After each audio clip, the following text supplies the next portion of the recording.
아버지께 돌아왔습니다. 오늘 본문에 따르면 유산을 가지고 먼 나라 가서 탕진을 했던 둘째가 이제 품꾼의 하나라도 써달라는 스스로 돌아보며 겸손한 심령으로 아버지께 돌아왔어요. 그런데 아버지를 만나자마자 이 둘째 아들이 아버지께 했던 첫 마디가 본문에 따르면 나의 죄를 고백하는 장면이 나오고 있습니다. 여러분, 죄를 고백했다라는 것은요, 단지 내가 실수했고 내가 잘못했고 내가 사업이 망해서 너무 괴로운 심정으로 돌아왔다라는 게 아니에요. 아버지를 떠났다라는 것, 유산을 요구했다라는 것, 내 삶의 그 모든 것들이 아버지께 죄를 지었다라고 내 모든 것을 내려놓고 죄를 용서를 구하는 겁니다. 이 죄를 용서를 구한다라는 것은 그냥 마음으로, 소위 말해 맨정신으로 되지 않아요. 이것은 굉장히 내 모든 자존심을 내려놓아야 하는 상황입니다. 여러분, 둘째 아들은요, 자존심이 굉장히 셌던 사람이에요. 자신의 힘으로 성공하고 싶었습니다. 자신의 능력으로 이 세상에서 떵떵거리고 잘 살고 싶었어요. 그래서 유산을 챙겨서 먼 나라로 갔습니다. 망했고 흉년이 들었고 돼지우유에 들어가서 굶어 죽기 직전에까지 갔지만 이 둘째 아들은 끝끝내 그곳에서 버티고 버텼어요. 그런데 이제 더 이상 돼지가 먹는 쥐염 열매도 먹을 만큼의 양식도 얻기 힘들 때 이 둘째 아들은 아버지께 돌아와서 했던 말이 나를 품꾼의 하나로 써주면 좋겠다라는 마음을 먹게 되었어요. 내 자신을 보니까 나는 둘째 아들이 아니에요. 아들의 자격이 없습니다. 나는 그저 품꾼밖에 되지 않겠다라는 마음으로 아버지께 돌아왔단 말이에요. 그런데 아버지를 보자마자 그 아버지의 표정과 나에게 달려오는 그 아버지를 보자마자 무엇을 했냐? 죄를 고백했다라고 성경은 말하는 거예요. 여러분, 한번 생각해 봅시다. 과연 둘째 아들이 이 죄를 지은 것이 맞습니까? 둘째 아들 나름에서는 먼 나라 가서 사업을 하려고 했지만 그 사업이 실패한 거예요. 근데 여러분, 사업이 실패한 게 죄를 지은 것인가요? 완전히 망해서 이제 거지의 꼴로 돌아오게 됐어요. 네, 이제 거지가 됐습니다. 그렇지만 거지가 됐다라고 해서 죄를 지은 것인가요? 우리가 오늘 본문에 따르면 하나님과 아버지께 죄를 지었다라고 표현하고 있습니다. 사업을 실패한 게, 아버지의 유산을 다 탕진한 게 죄가 될 수 있습니까? 둘째 아들은 못난 아들이라고 할 수 있습니다. 유산을 요구했던 것, 아버지께 큰 신뢰를 범한 것이지요. 모든 재산을 다 탕진한 것, 잘못한 것 맞습니다. 사업에 실패한 것, 그러나 죄를 지었다라고까지 생각할 수 있을까요? 둘째 아들의 입장을 한번 생각해 봅시다. 둘째 아들의 입장에서는 아버지가 너무나 답답했습니다. 열심히 재산을 모아 돈을 모으면 뭐합니까? 이 아버지라는 분은 전혀 세상에서 즐길 줄 모르는 사람이었어요. 돈을 모으기만 하고 아끼기만 하고 틈나면 이걸 가지고 힘들고 어려운 사람을 구제하는 데 썼습니다. 이 돈을 가지고 헌금하는 데는 쓸 줄 알았지 이것을 가지고 먹고 마시고 즐기는데 전혀 쓸 줄 모르는 바보 같은 사람이었어요. 둘째 아들은 아버지가 너무나 답답했기에 아버지 나에게 한번 기회를 주세요. 내가 아버지의 유산을 가지면 나는 아버지처럼 안 삽니다. 나는 아버지처럼 이렇게 모으기만 하는 것이 아니라 좋은 사업 수완을 가지고 좋은 아이템을 가지고 잘 굴려서 아버지보다 몇 배의 부자가 될 수 있어요 하는 야심찬 야망을 가지고 먼 나라로 떠났던 것 아닙니까? 그런데 둘째 아들은 아직 이 세상 물정을 잘 몰랐어요. 나쁜 친구를 사귀었습니다. 그러다 사기를 당했어요. 돈을 빼앗기기도 합니다.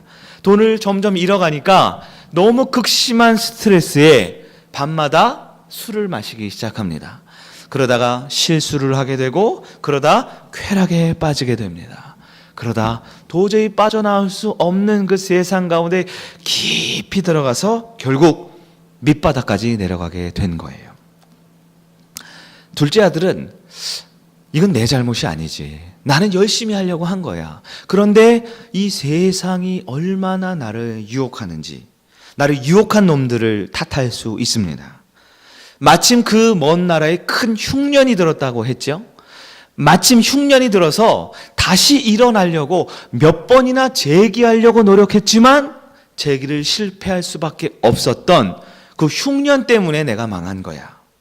도시에 가서 돈 많이 벌고자 했지만, 미래를 준비하고자 했지만, 여러 환경 때문에, 그 나를 배신했던 사람들 때문에, 힘들 때 등 돌렸던 그 사람들 때문에 내가 이렇게 망한 것 아니야? 라고 생각할 수 있다라는 거죠. 그런 마음으로 아버지께 돌아왔을 때 비록 사업은 실패했지만, 비록 내 젊은 인생을 허랑방탕했지만, 탕진했지만 죄를 지었다라고까지 말할 건 없지 않습니까? 둘째 아들의 마음에는 후회하는 마음이 있어요. 그의 마음엔 양심의 가책을 느끼고 있습니다.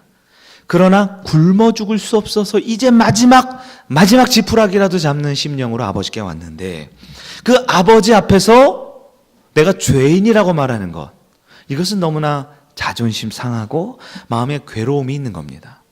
이렇게 죄를 고백할 바엔 차라리 그냥 길바닥에서 굶어 죽는 게 낫지 않나? 이런 마음에 드는 거예요. 사람은 자존심이 한번 부리기 시작하면 세상 억만금을 주어도 그 자존심이 꺾기 쉽지 않잖아요. 여러분, 거리에서 노숙하는 분들, 거리에서 구걸하는 사람들을 보세요. 그 사람들도요, 자존심이 엄청 셉니다.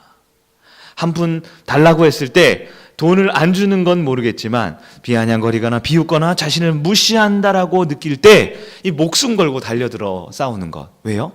인간은 힘들고 어려울수록 그 자존심이 더 커지게 돼 있는 거예요. 심지어 이 둘째 아들은, 그래, 내가 아버지께는 잘못했다고 치자.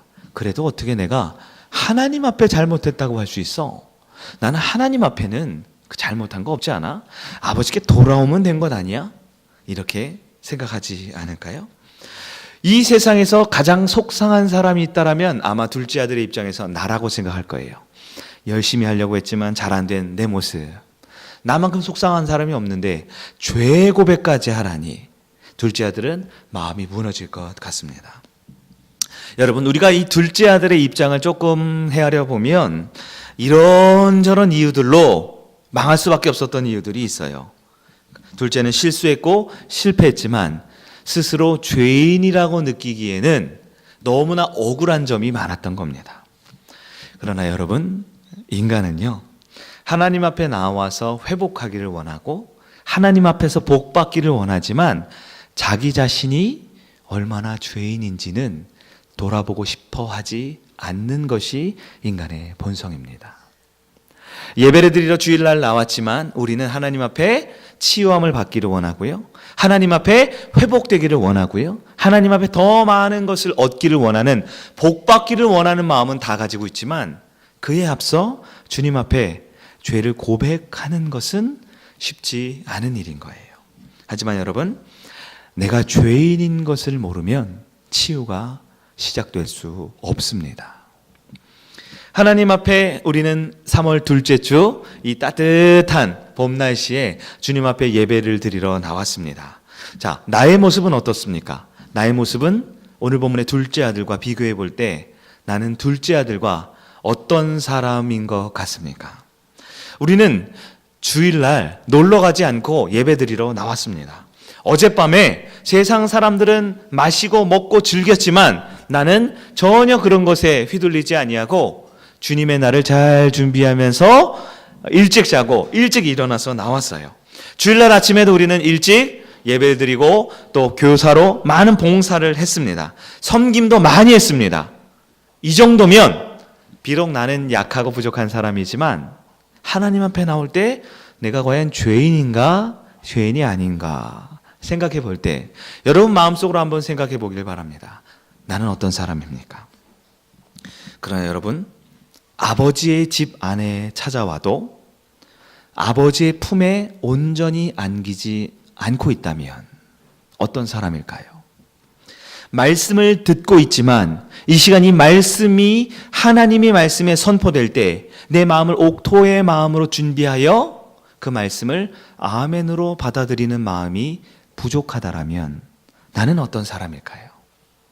예물을 주님 앞에 드렸지만 이 예물을 드림에 있어서 혹시 성경 말씀처럼 아까워하는 마음이나 인색한 마음이나 본전 생각이 난다라면 나는 어떤 사람입니까?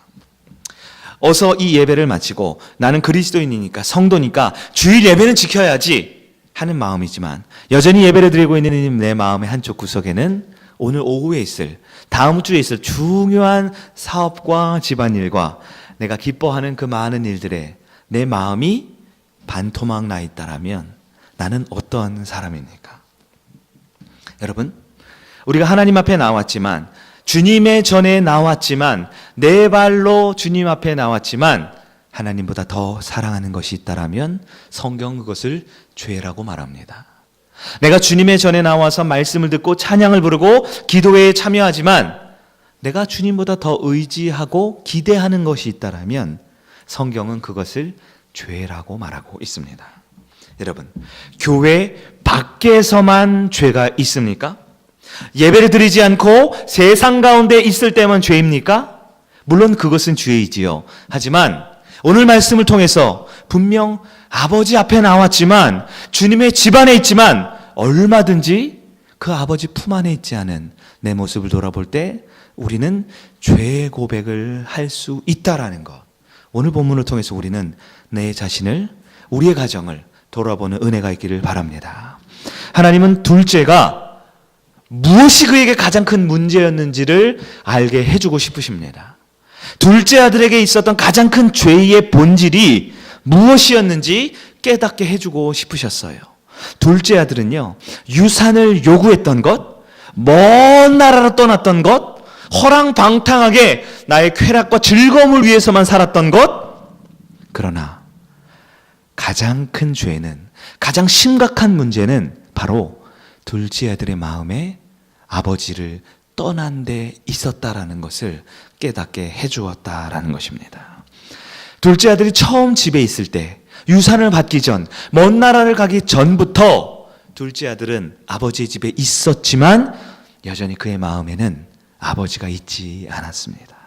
둘째 아들은 아버지의 집에 살았지만 여전히 그 마음의 중심에는 아버지를 사랑하고 아버지와 함께 살고 싶은 마음이 아니라 늘 돈에만 내 마음을 빼앗기고 먼 나라에만 내 마음을 빼앗기고 세상의 쾌락과 즐거움과 성공이라는 헛된 신이 그 둘째 아들의 마음에 가득해 있었기에 아버지께서는 이 긴 여정을, 유산을 주고 먼 나라에 가서 허랑방탕하게 하고 다 사업이 망하고 돼지우리에, 그리고 굶어 죽을 직정에, 그리고 나는 이제 아들이 아니야, 나는 품꾼에 불과해 라는 것을 깨닫게 하고 돌아오게 하는 이 아버지로서도 가슴 아픈 이 긴 여정을 아들에게 준 이유는, 아들에 있었던 가장 중심의 큰 죄는 그 마음의 중심에 하나님 아버지가 없었다라는 것을 깨닫게 해주고 싶었던 것입니다.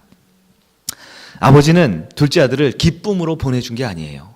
기뻐서 유산을 나눠준 게 아닙니다. 그러나 그렇게 하지 않으면 둘째 아들은 치유받을 수 없기 때문에, 그렇게 주고 보내고 망하게 하지 않으면, 굶어 죽을 지경에 처해지지 않으면 둘째 아들은 결코 그 마음의 중심의 아버지를 다시 기억하지 않을 그 돈독에, 그 마약에, 그 세상에 찌들어 있었던 아들이었기 때문에 너무나 가슴 아팠지만 둘째 아들에게 치유의 과정을 허락했다라는 것입니다.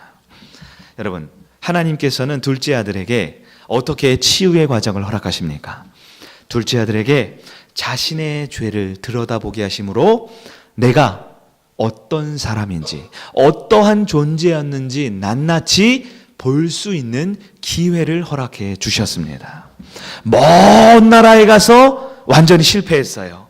세상 사람들은 둘째 아들 인생 이제 끝났어, 둘째 아들 이제 세상에 밑바닥 인생이야 라고 손가락질 했지만, 다 잃고 모든 것을 다 밑바닥 쳤을 때 둘째 아들은 드디어 나의 내면을 돌아보며 내가 가지고 있었던 그 죄의 근원이 보이기 시작했습니다. 여러분, 인간은 내가 죄인이라는 것을 깨닫지 못하면 비록 사지 멀쩡하게 아무렇지 않게 살다가도 한순간에 극심한 죄에 빠질 수 있는 것이 우리 인간의 연약함입니다. 살인자가 태어나면서부터 살인하고 싶었겠습니까? 남의 것을 등쳐먹고 남의 것을 사기치는 사람이 날 때부터 그런 마음이었겠습니까? 아니요. 내가 죄인인 것을 모르면 인간은 위급한 상황, 어려움이 생기면 언제든지 강도로 살인자로 바뀔 수 있는 위험한 상황에 빠질 수밖에 없던 거예요. 둘째 아들에게 하나님은 자기 자신이 어떤 사람인지 돌아보게 하셨습니다. 또한 하나님께서는 둘째 아들에게 주님 품으로, 아버지 품으로 돌아올 수 있도록 만들어 주셨습니다. 죄를 볼 때 하나님은 그의 눈을 밝혀주셨어요. 우리 15장 21절을 우리 다시 한번 볼까요? 오늘 누가복음 15장 21절을 보겠습니다. 시작. 아들이 이르되 아버지 내가 하늘과 아버지께 죄를 지었사오니 지금부터는 아버지의 아들이라 일컬음을 감당하지 못하겠나이다 하나. 아멘. 둘째 아들이 누구에게 잘못했다고 말합니까? 하늘과 아버지께. 아버지께만 잘못한 게 아니라 하늘은 누구를 말하죠? 바로 하나님을 말하는 것입니다. 그동안 이 둘째 아들은 자신의 죄의 핵심을 깨달은 거예요. 돈을 사랑했던, 세상을 의지했던, 성공을 마치 내 인생의 목표로 삼았던 내 마음에 하나님이 아닌 다른 그 어떤 것이, 돈이 신이었고 성공이 신이었고 쾌락과 즐거움이 신이었고 세상에서 떵떵거리고 넓은 집에 좋은 차와 사람들이 우러러보는 그런 높은 자리에 오르는 것이 신의 자리를 대신했던 자신을 깨달았기에 아버지께만 잘못한 것이 아니라 하나님, 하늘 아버지께 잘못했다라는 죄 고백을 할 수 있도록 둘째 아들을 만들어 주셨다라는 것입니다. 나의 내면이 하나님이 아닌 다른 것으로 채워진 그 죄의 근본 원인을 깨닫게 해주셨던 거예요. 하나님은 둘째 아들에게 진정한 죄의 고백을 함으로써 그를 치유하기 시작하셨습니다. 사업에 실패한 것, 가진 유산과 돈을 다 탕진한 것, 술과 여자와 유흥에 빠져 살았던 것. 그러나 아버지께서는 둘째에게 그러한 눈에 보이는 죄가 죄의 근원, 본질이 아니다라는 것을 알게 해주고 싶었어요. 죄는 무엇입니까? 죄의 본질은 하나님 아버지를 떠나 있다라는 것입니다. 여러분, 세상에는 수많은 죄가 있습니다. 그리고 그 죄 중에는 가벼운 죄가 있지만 아주 무겁게 법으로 다스리는 죄가 있지요. 살인을 하면 중형에 처해지게 됩니다. 국가를 배신하고 국가의 위협적인 존재가 되면 최고형을 이렇게 부여받게 되죠. 강도짓을 하고 사기를 치고 다른 사람의 생명을 빼앗는 수많은 이런 극악무도한 죄들을 우리는 두려워하고 혐오합니다. 그런 잔악무도한 죄들을 우리는 아주 극한의 형벌에 처해지게 되죠. 그러나 여러분, 우리가 믿고 있는 이 성경에 따르면 지금 열거한 살인이나 강도짓이나 그런 다른 사람에게 극심한 피해를 준 모든 죄악은 다 2차적인 죄라고 말하고 있습니다. 아무리 극심한 죄, 우리가 알고 있는 그 어떤 죄라도 근본적인 죄에서 다 파생된 2차적인 죄라고 말해요. 그렇다면 그 모든 죄의 근원이 되는 죄가 무엇입니까? 가장 근본적이고 죄의 본질에 해당하는 그 죄가 무엇입니까? 성경은 말하기를 그 모든 죄의 근본은 그의 마음의 중심에 하나님을 두지 않는 것이라고 말하고 있습니다. 내 마음의 중심에 하나님을 모시지 않는 것, 내 마음의 중심의 자리에 하나님이 아닌 다른 것이 채워진 것이 죄의 근본이며 그 모든 죄의 근본으로부터 수만 가지의 죄들이 2차적, 3차적으로 파생되고 나타나게 된다라고 성경은 말하고 있다라는 것입니다. 여러분, 아버지께서는 오늘 둘째 아들에게 그것을 깨닫게 해주고 있었던 것입니다.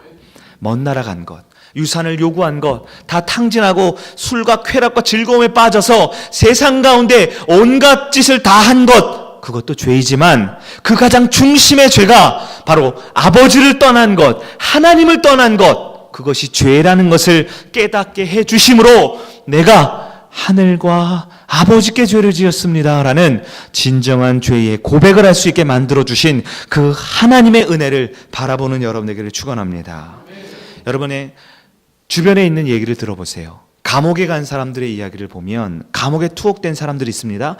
여러 죄를 지었어요. 그러면 이제 재판에서 징역을 받아서 감옥에 살고 있으면 그 감옥에서 5년, 10년, 20년 오랫동안 살고 있으면 그 사람들에게 이제 당신의 죄를 고백하십니까? 당신의 죄가 있다는 것을 인정합니까? 그러면요 19은요 아니요 199명은요 여전히 나는 억울하다라고 말한대요. 여전히 나보다 더 나쁜 사람도 있는데 그 사람들은 안 잡아가고 왜 나같이 이렇게 조금 죄 지은 사람을, 별거 아닌 사람을 이렇게 감옥에 두었냐? 돈 있는 사람은 안 잡아가고 나처럼 돈 없고 백 없는 사람만 감옥에 있다라고 대부분 다 억울해하고 있다라고 한다고 합니다. 무엇을 말합니까? 인간은요 하나님을 만나지 못하면 여전히 극심한 죄악 가운데 있어도 남 탓을 하고 환경 탓을 하고 부모 탓을 하고 세상 탓을 하고 정치 탓을 하고 경제 탓을 하고 이 민족 탓을 하면서 수많은 남 탓할 거리들만 찾는 것이 인간의 본성이다라는 거예요. 그러나 여러분 우리가 아버지께 돌아오면 하나님을 만나면 바로 아버지를 떠났던 나의 죄의 모습을 들여다볼 수 있습니다. 나의 내면의 모습을 볼 때 치유가 시작됨을 기억하기를 간절히 바랍니다. 여러분 하나님은 둘째 아들의 모든 죄를 용서해 주고 싶어 하셨습니다. 하나님의 마음은 이 둘째 아들이 온갖 죄를 지었지만 그 죄의 본질이 무엇인지를 깨닫게 해주고 싶으셨어요. 그리고 그 죄의 본질의 문제를 해결함으로 가지고 있었던 모든 삶의 병과 죄악됨을 다 치유해 주고 싶어 하셨습니다. 그래서 하나님께서는 이 긴 과정을 통해 둘째 아들이 죄를 고백할 때까지, 자신의 죄를 깨달을 때까지, 죄의 본질이 수많은 자범죄와 수많은 어제와 오늘 또 내일 지을 많은 죄들이 있지만 그 중심에 아버지를 떠난 것, 아버지를 내 마음의 중심에 두지 않은 그 죄의 근원을 깨닫게 해주고 싶으셨던 것입니다. 여러분 인류의 조상이었던 아담과 하와는 하나님의 명령을 어기고 선악을 알게 하는 열매를 따먹었습니다. 이 선악을 알게 하는 열매를 왜 먹었을까요? 사탄, 마귀에 해당하는 그 뱀의 유혹의 핵심이 무엇입니까? 이것을 먹으면 너희 눈이 밝아져서 하나님처럼 된다라는 것이었습니다. 하나님이 더 이상 없어도 되는, 하나님을 주인으로 모시지 않아도 되는, 내가 주인이 되고 내가 신이 되고 내 힘과 내 능력으로만 살고자 했던 인간의 그 죄의 본성 때문에 인간은 타락하고 말았지요. 그러나 하나님께서는 그러한 인간을 위해 예수님을 보내주셨습니다. 그리고 우리의 죄를 용서하시고 십자가에서 그 죄를 사하셨습니다. 그리고 이제 우리에게 원하는 것이 무엇입니까? 우리에게 원하는 것은 딱 한 가지입니다. 아버지께 돌아오라라는 것입니다. 우리에게 많은 선행을 하고 많은 덕을 쌓고 많은 좋은 일을 하라는 것이 아니지요. 아버지의 마음은 단 한 가지입니다. 우리 마음의 중심에 내가 주인이 되고 내가 신이 되고 내가 내 뜻대로 살려고 했던 그 마음의 중심에 있었던 자아가 아닌 아버지를 그 마음의 주님으로 모시기를 원하고 있다라는 것입니다. 여러분, 하지만 여전히 우리의 마음은 둘째 아들과 같이 세상에 있었지만 다시 주님 앞에 돌아왔지만 여전히 우리 마음 가운데 아버지를 그 중심에 두지 않는다면 여전히 우리는 먼 나라에 있는 것입니다. 이 자리에 예배드리고 하나님 앞에 말씀 듣고 기도하고 간절히 응답을 구하지만 여전히 내 마음의 중심에 내 자아가 살아있다라면, 여전히 예배를 마치고 세상에 나아가서 그 많은 것들을 이루고자 하는 성공과 즐거움과 쾌락이 내 마음의 주인이다라면 여전히 우리는 돼지 우리 속, 아니 더 냄새나고 지저분한 곳에 우리는 살고 있다는 것을 기억해야 할 것입니다. 사랑하는 여러분, 하나님과 세상을 함께 사랑할 수가 없습니다. 내 마음의 주인의 자리에 아버지와 돈을 함께 둘 수가 없는 것입니다. 자녀를 사랑하고 자녀의 성공을 원하는 것 모든 부모의 마음이지만 그 자녀가 하나님보다 더 중심에 있다라면 여전히 우리는 먼 나라에서 허랑방탕하는 삶을 살고 있다라는 것입니다.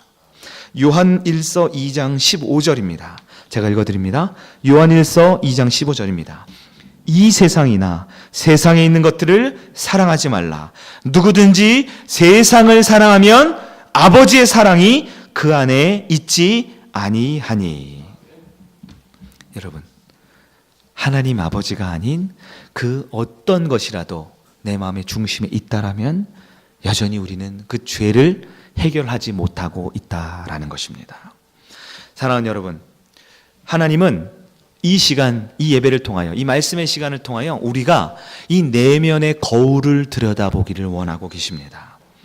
여러분, 오늘 주일 예배 오실 때 다 거울 들여다보지 않으셨어요? 예쁜 옷을 입으시고 예쁘게 화장을 하고 다 거울을 보고 오셨을 겁니다. 우리가 거울을 왜 봅니까? 더 예뻐지고 싶어서, 더 아름답고 싶어서 우리는 거울을 봅니다. 그러나 우리 주님께서는 그 육신을 비춰주는 거울뿐만 아니라 우리의 내면을 비춰주는 거울을 보기 원하십니다. 그 내면의 거울을 통해 내 자아를, 나의 내면의 중심에, 내 마음의 그 중심에, 내 생각과 내 영혼의 중심에 과연 아버지 하나님이 그 중심의 자리에 계신지, 다른 것이 있는지, 혹시 그렇다라면 그 죄를 고백하기를 원하는 그 하나님을 만나는 여러분 되기를 축원합니다. 많은 성도님들께서 주일을 출석하고 집사의 직분을 받고 교회에서 많은 봉사자의 자리에 오르면 신앙생활이 이제 1년 차가 되고 5년 차가 되고 오랫동안 신앙생활을 하면 죄라는 것은 나와 전혀 관계가 없는 것이다 라고 생각하기 쉬워요. 나를 한번 돌아보세요. 지난주, 지지난주 우리는 매주 주일날 예배에 나왔지만 말씀을 듣고 열심히 봉사하고 은혜를 받고자 했지만 혹시 나의 내면을 들여다보는 일에 소홀하고 있지 않습니까? 나의 겉모습은 이렇게 아름답게 치장을 하고 오늘도 이렇게 예쁜 모습으로 나오셨지만 혹시 나의 내면의 거울은 들여다보지 않은 채 예배당에 나왔지만 아버지 품을 떠나 있는 내 모습, 열심히 말씀을 듣고 있지만 이 말씀을 아멘으로 받는 것이 아니라 그저 듣기 좋은 말, 훌륭한 말, 내 마음에 흡족한 말이라면 기뻐하지만 그렇지 않다라면 나를 찌르고 나를 훈계하고 나를 교훈하는 말이라면 마음 한쪽 구석으로 밀어내며 하나님의 말씀보다 이 세상의 가르침을 더 좋아하고 따랐던 내 모습이 있다라면 여전히 우리는 둘째 아들로서 완전히 치유되지 못하고 있다는 것을 우리는 주님 앞에 겸손히 고백해야 할 것입니다. 여러분, 주일을 성수하고 술, 담배를 끊고 윤리적으로 살아가고 많은 봉사와 섬김을 한다? 이것은 너무나 귀한 일이지만 이것이 나의 모든 죄를 다 고백한 것은 아닙니다. 여러분, 세상에는 그러한 죄만 죄라고 하는 것이 아니에요. 아버지의 입에 있을지라도 우리는 얼마든지 세상의 욕망을 가득 가지고 있을 수 있습니다. 아버지 품 안에 나와서 예배를 드리는 가운데도 우리 마음의 중심에는 먼 나라에 빼앗겨 있을 수도 있다라는 것입니다. 여러분, 아버지를 사랑하지 않는다면, 아버지가 내 마음의 중심에 가득하지 않는다면 우리는 이 시간 주님 앞에 예배하며 그 모든 죄를 고백함으로 둘째 아들이 치유함 받은 그 놀라운 치유가 저와 여러분의 삶 가운데 나타나기를 예수님의 이름으로 축원합니다. 하나님은 나의 중심을 들여다보고 계십니다. 그리고 나의 중심을 들여다보는 주님께서는 저와 여러분도 각자 자신의 중심을 들여다보기를 원하고 계십니다. 우리의 손에 말씀이라는 거울을 통해 우리의 내면을 들여다보며 내가 알게 모르게 그리고 알고 싶지 않았던 그 더러운 그 죄악을 돌아보며 주님 앞에 그 죄를 고백하기를 원하고 계시는 그 아버지를 만나는 이 아침 되기를 축원합니다. 여러분, 죄의 본질이 무엇입니까? 내가 지었던 수많은 죄는 다 2차적인 죄입니다. 가장 본질은 내 마음의 중심에 하나님을 두지 않는다라면 우리는 그 죄의 본질을 해결함 받지 못하고 있다라는 것입니다. 치유는 내 자신을 들여다보고 내가 어떤 존재인지를 깨닫고 죄 고백을 할 때 치유가 시작됨을 믿으시기를 축원합니다. 내가 누구인지를 모른다면, 내 죄를 온전히 깨닫지 못한다면 우리는 반쪽짜리 치유밖에 경험할 수 없습니다. 둘째 아들은 자신의 죄를 온전히 보고 수만 가지의 죄를 나열했지만 그 중심에 하늘아버지께, 즉 그 하나님을 내 마음에 모시지 않았던 죄를 고백함으로 치유함을 받았습니다. 완전한 치유는 내 몸과 내 생각을 넘어 내 영혼에 하나님으로 가득 채울 때 시작됨을 믿기를 간절히 바랍니다. 저를 한번 따라해 보실까요? 죄 고백이 없다면 치유도 없다. 죄 고백을 할 때 완전한 치유가 된다. 아멘. 우리는 죄 고백을 하지 않고 하나님 앞에 성공을 원합니다. 많은 성도들은 주님 옆에 나왔을 때 죄 고백을 하지 않고 그저 회복되기를 원합니다. 여전히 나는 죄 고백을 하지 않고 치유받기를 원합니다. 그러나 여러분, 오늘 말씀을 통해 하나님께서는 분명 우리에게 치유의 가장 근본되는 본질을 말씀하고 있습니다. 하나님의 진정한 치유는 내 자신의 근본 중심에 하나님으로 가득 채울 때 시작됨을 믿기를 간절히 바랍니다. 아버지는 둘째 아들을 이미 기다리고 계셨어요. 둘째 아들이 아버지 앞에 찾아올 때 아직 상거가 먼데도 벌써 버선발로 달려가서 둘째 아들을 치유해주기 시작하십니다. 오늘 보면 우리 22절을 함께 볼까요? 22절을 읽습니다. 같이 봅니다. 시작. 아버지는 종들에게 이르되 제일 좋은 옷을 내어다가 입히고 손에 가락지를 끼우고 발에 신을 신기라. 아멘. 아버지는 둘째 아들을 위해서 벌써 좋은 선물을 다 준비해 놓으셨어요. 좋은 옷을 입혔습니다. 당대 이스라엘 유대 문화에서 좋은 옷을 입힌다라는 것은 그 집안에 아주 귀하고 복된 손님이 올 때 꺼내서 입혀드리는 그런 파티복, 그런 축제를 할 때 입히는 옷이었습니다. 둘째 아들은 우리가 잘 알다시피 탕자였어요. 탕자였습니다. 그러나 아버지는 둘째 아들을 탕자가 아니라 가장 귀한 존재로 옷을 입혀 주셨습니다. 손에 가락지를 끼워줬어요. 이 가락지는 무엇을 말합니까? 단지 좋은 금반지, 다이아몬드 반지가 아니라 이것은 내 유산을 상속할 수 있는 인장이 있는 반지를 말하는 것입니다. 둘째 아들은 품꾼이 아니라, 죄인이 아니라 둘째 아들의 지위를 그 즉시 회복되었다라는 것입니다. 무엇보다 신을 신겼죠. 신은 무엇입니까? 품꾼은 신을 신을 수 없어요. 종들은 신을 신을 수 없습니다. 오직 가족만이 신을 신을 수 있습니다. 아버지는 그 모든 사람들에게 둘째 아들은 내 아들이다 라는 그의 지위와 신분을 즉시로 회복시켜 주게 되었음을 믿기를 바랍니다. 죄를 고백할 때, 아버지 앞에 나와서 죄를 고백할 때 둘째 아들은 모든 신분을 한순간에 회복되고 치유함을 받습니다. 뿐만 아니라 트라우마에서도 회복돼요. 여러분, 트라우마를 아십니까? 트라우마는 이 정신적인 충격이 심할 때 그것이 내 몸과 삶을 지배하는 거잖아요. 인간은요, 어떤 큰 충격을 받거나 큰 고통을 당할 때 이 트라우마에서 벗어나지 못합니다. 그래서 문제가 해결되고 일상으로 돌아와도 여전히 죄책감과 자괴감과 정신병, 우울증을 앓게 되는 것이죠. 둘째 아들은 트라우마가 있었을 거예요. 무슨 트라우마입니까? 먼 나라에 가서 사람들에게 사기를 당한 그 트라우마가 있어요. 유산의 절반이나 이 말아먹은 사업 실패의 트라우마가 있습니다. 사람을 만나는 것에 대한 트라우마, 배신당할 것에 대한 트라우마. 그러나 아버지께 돌아와서 죄를 고백할 때 아버지는 한순간 그의 모든 지위와 그의 마음과 그의 삶을 완전히 고쳐주심으로 그의 삶의 트라우마에서 회복되게 해주셨습니다. 이제 둘째 아들은 사람이 무섭지 않아요. 왜요? 아버지와 함께 있거든요. 이제 더 이상 돈의 문제로 스트레스 받지 않습니다. 왜요? 아버지의 집에 있거든요. 사람을 만나고 여자를 만나고 친구들을 만나고 그럴 때마다 늘 주저하고 두려워하고 눈치 봤던 둘째 아들이 이제는 누구를 만나도 당당하게 사람을 만나고 새로운 사랑을 시작하고 새로운 친구들을 만나며 새로운 인생으로 치유함 받게 되었음을 믿기를 간절히 바랍니다. 사랑하는 여러분, 우리가 하나님 앞에 나아가서 죄를 고백할 때 이러한 축복이 저와 여러분의 축복이 될 줄 믿습니다. 록펠러라는 사람을 아실 거예요. 록펠러라는 사람은요, 33살 때 백만장자가 되었습니다. 그리고 10년이 지나서 43살이 되었을 때 미국 최대 부자가 되었어요. 그리고 또 10년이 지나서 53세가 되기 전에 이미 세계에서 가장 부유한 사람이 되었습니다. 그런데요, 세계 최고의 갑부라는 명성을 얻자마자 그가 55세가 되었을 때 병원 진단 결과 이제 6개월밖에 살지 못한다라는 사형 선고를 받았어요. 록펠러는 평생 많은 돈을 벌었습니다.